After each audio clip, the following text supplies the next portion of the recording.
সুপ্রিয় শ্রোতাবিন্দু, আসসালামু আলাইকুম। আজ রোববার 22শে ডিসেম্বর 2024, 7ই পৌষ 1431, 19শে জামাদিউস সানি 1446। আজকে পত্রিকার আয়োজন নিয়ে আমি কামরুজ্জামান বাবু আপনাদের সঙ্গে আছি। প্রথমেই আমার দেশ পত্রিকা। প্রায় 12 বছর পর আজকে নতুনভাবে আবার আমার দেশ পত্রিকা পাঠকদের হাতে এসেছেন।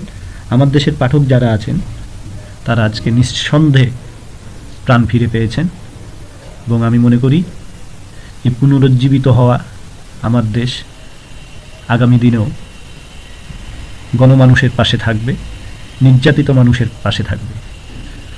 তো আমার দেশের 24-এর গণঅভ্যুত্থানে যে বিষয়টা হয়েছে, অনেক সাংবাদিককে এই 2009 থেকে 2024 পর্যন্ত অনেক সাংবাদিককে বাংলাদেশের মানুষ নিজের সত্তার ভিতরে ঢুকিয়ে নিয়েছে। তারা ভাবতে পারেন নিজের সত্তা আর ওই সাংবাদিকগুলো তারা একই। তেমনই সাংবাদিকদের মধ্যে আমার দেশ পত্রিকার সম্পাদক মাহমুদুর রহমান তিনি একজন। তার হাত দিয়ে আজকের এই পত্রিকা আমরা পেয়েছি। আমরা খুবই খুশি এবং এই পত্রিকার মানে আজীবন অমরত্ব যেন এই পত্রিকা চলতে থাকে, পৃথিবী যতদিন থাকবে ততদিন চলতে থাকবে, এই কামনা করি। তো আমি শিরোনামটা পড়ছি, শিরোনাম দেখলেও মন ভরে যাবে।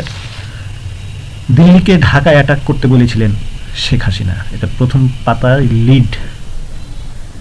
এখানে লিখেছেন সৈয়দ আফদাল আহমদ।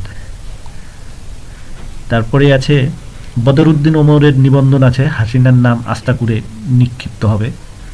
গাজায় 14 মাস ধরে গণহত্যা, বিশ্ববাসী বিবেক নীরব। এছাড়া বিশেষ কোরপত্র আছে। পত্রিকাটি কোরপত্র সহ মোট 48 পৃষ্ঠা আজকে বের করেছে, দাম রেখেছে 12 টাকা।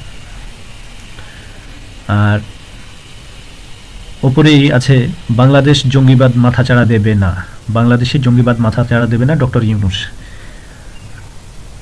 আমি প্রথম পৃষ্ঠার ডান দিকের যদি চোখ বুলাই, দেখছি ইতিহাসে তোমরা অমলিন। 24-এর গণঅভ্যুত্থানের যারা নিহত হয়েছেন তাদের ছবি এখানে সম্মিলিত করা হয়ে একটি রিপোর্ট প্রকাশ হয়েছে। তারপরে 24 জুলাই বিপ্লবের পতাকা নিয়ে আমার দেশের পুনর্প্রকাশ, এটা স্বয়ং মাহমুদুর রহমান তিনি করেছেন বিশেষ সম্পাদকীয়তে। তারপরে শেষের দিকে আছে ইজতেমা মাঠের তাণ্ডব, 7 সমর্থকদের পিছনে ছিল আওয়ামী পন্থীরা। পত্রিকাটি বেশ অনুসন্ধানের মূলক রিপোর্ট করেছেন। শেষের পৃষ্ঠায় আছে মাথায় শতাধিক গুলি, তবু ভাবনাই দেশ।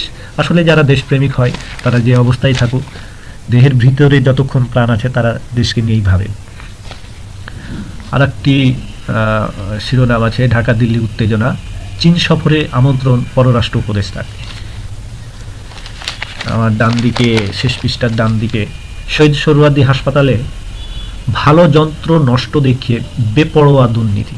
এই যে দুর্নীতিটা, এখান থেকে যদি আমরা কোনোভাবে উত্তরণ ঘটাতে পারি তাহলে আমাদের দেশকে আমরা নতুনভাবে ভাবতে পারবো। এটাই সব থেকে আমাদের মাথা ব্যথা এখন। আর তারপরে আছে আর একটা শিরোনাম, নতুন বছরে প্রথম দিনে বই পাবে শিক্ষার্থীরা। এটা একটা আশার কথা, যদিও এই ব্যাপারে যথেষ্ট মানে সন্দেহ আছে, তদুপরি একটা আশা দিই। তো এই ছিল আমার দেশ পত্রিকা। আমি এখন মানব জমিনে যাচ্ছি। মানব জমিনে ডক্টর ইউনূসের একটি সাক্ষাৎকার নিয়েছেন আমাদের প্রধান উপদেষ্টা। সেখানে বেশ প্রশ্ন উত্তর করা হয়েছে। তারপরে অর্থনীতিতে 5টি চ্যালেঞ্জ, এটা বলছেন হচ্ছে ডক্টর হোসেন জিল্লুর রহমান। আর 5টি চ্যালেঞ্জ তিনি উল্লেখ করেছেন আর্থিক খাতের শৃঙ্খলা, মূল্যস্ফীতি নিয়ন্ত্রণ সহ 5টি চ্যালেঞ্জ। যেটা বলছে আর্থিক খাতের সংস্কার 1, 2 নম্বর হচ্ছে উৎপাদনশীলতা বৃদ্ধি, 3 নম্বর জলবায়ু পরিবর্তনে ক্ষতিকর প্রভাব মোকাবেলা, 4 নম্বর মানব সম্পদ উন্নয়ন, 5 নম্বর বেসরকারি খাতে সম্প্রচার তথা বিনিয়োগ বাড়ানো। আর অনুষ্ঠানে অর্থ উপদেষ্টা সালাউদ্দিন আহমেদ বলেছেন 15 বছরের তথ্য বিভ্রাট নিয়ে বিদেশি বিনিয়োগকারীদের নিকট নানান প্রশ্নের সম্মুখীন হতে হয়।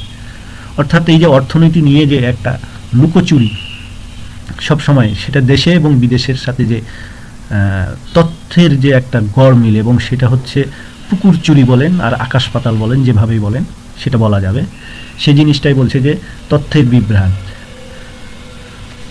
তাই তিনি এখন যে এটা মানে যে অবস্থানে আছেন ডক্টর সালাউদ্দিন আহমেদ, তিনি তার বিবিএস কে বলেছে, অর্থাৎ ওই পরিসংখ্যান ব্যুরোকে বলেছেন তথ্য যা আছে তাই প্রকাশ যেন হয়।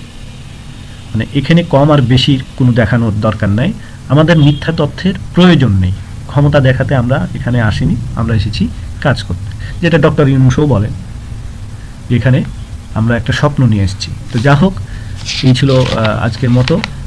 সবাই ভালো থাকবেন, দিনটি ভালো কাটুক। আসসালামু আলাইকুম।